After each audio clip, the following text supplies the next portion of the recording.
just the way 99.9% of the people paint, which is thin and conservative. Especially having never really painted in oil, this is exactly the way most people would paint anyway. But now I'm going to show you how to push yourself a little bit more. We're going to try to fix your drawing with a lot more paint. All right. So, looking at the drawing, the jug's not big enough.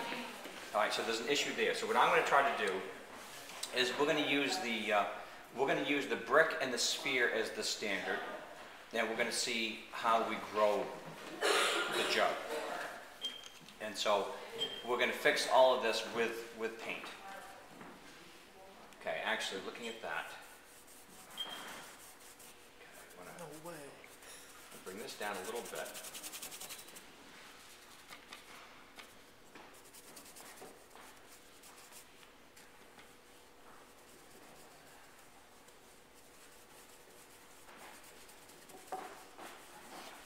What I'm doing is I'm actually going back into a little bit of the composing stage of it. You'll notice how loose I'm making this, all right? Because there's a bunch of changes that I want to make, and so I'm going to try to go into it and address some of them. Okay, so that's going to be over here. That's going to be here.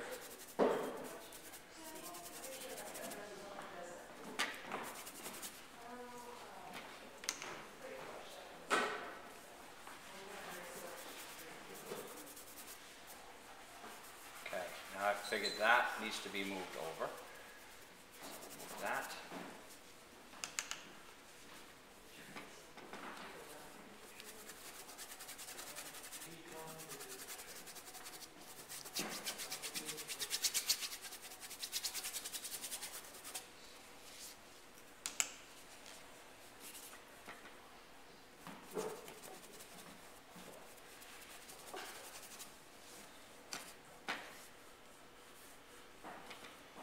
Shadow is too dark.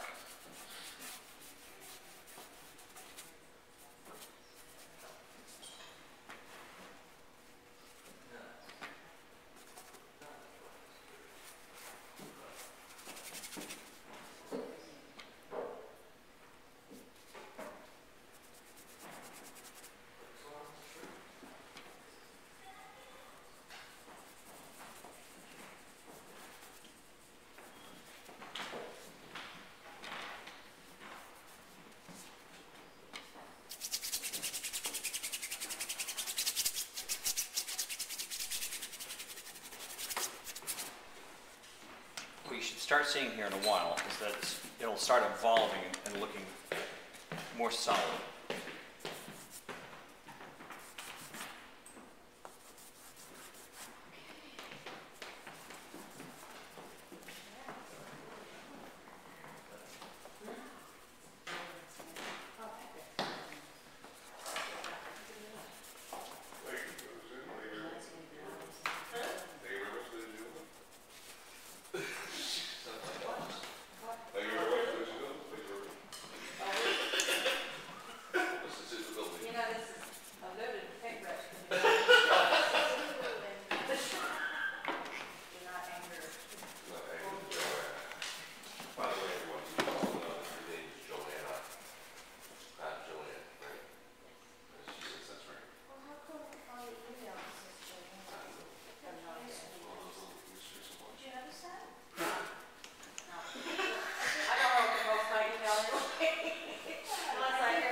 So if you look at how I'm doing this, the drawing is going to evolve, okay?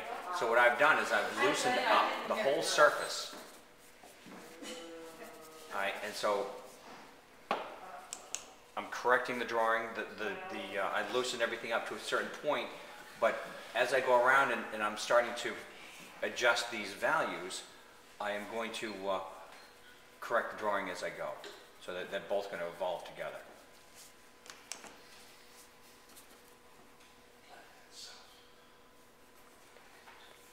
You're putting on a lot more paint than I would have. Absolutely, and again, this is quite a bit more advanced. So don't worry about your paint handling at this point. I want to sort of give you a sense of how much further you can take your paint handling. Because right now, you don't realize how much control you actually have. Even with this amount of paint, I can still go in and pull the drawing out.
Again, all kinds of drawing issues still, but the drawing and the values are going to evolve together.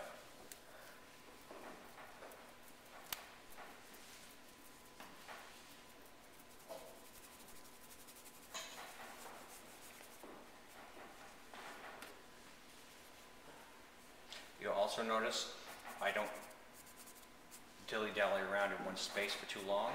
Everything affects everything else, so I try to paint the entire surface over and over and make my corrections throughout. So are you consciously kind of preventing yourself from staying in one area? Are you just it's so second nature now. I just instinctively know just how much everything affects everything else. And so until I've got the overall essence down closer, I will move around and around and around. Once I start getting all of my values to a point where the thing is working in harmony, then I may go back in and say, okay, now I'm going to clean this jug up and actually paint the shape of this this handle, and and paint the shape of the jug more cleanly. But there's no point in spending a whole lot of time with my drawing until it's ready for it. I mean, I may find that things still need to change. All I'm doing is I'm going around and around. I'm refining the drawing, refining the values of light and dark, and eventually both of those will come together and the painting will be finished.